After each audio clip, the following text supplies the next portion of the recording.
दिल्ली सल्तनत के इतिहास में कई वंश आए और गए। सैयद वंश के बाद एक नया पठान वंश सत्ता में आया, जिसे हम लोदी वंश के नाम से जानते हैं।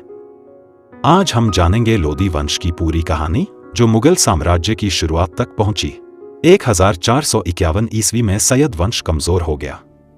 तब पंजाब के शक्तिशाली अफगान सरदार बहलोल लोदी ने दिल्ली की गद्दी संभाली और लोदी वंश की स्थापना की। बहलोल लोदी ने अफगान सरदारों को साथ लेकर एक मजबूत राज्य बनाया। उसके बाद उसका बेटा सिकंदर लोदी गद्दी पर बैठा और उसने प्रशासन को और मजबूत किया। सिकंदर लोदी एक कुशल शासक था।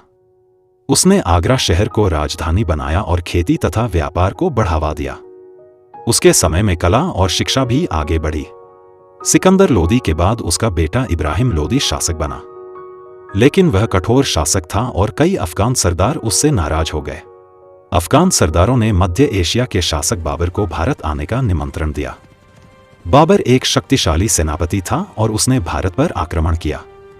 1526 ईस्वी में पानीपत के मैदान में बाबर और इब्राहिम लोदी की सेनाओं के बीच ऐतिहासिक युद्ध हुआ।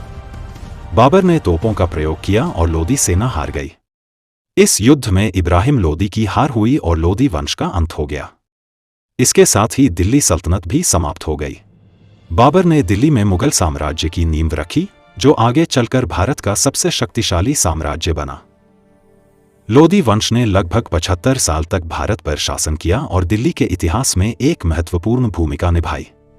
अगर आपको यह इतिहास पसंद आया तो वीडियो को लाइक और शेयर जरूर करें।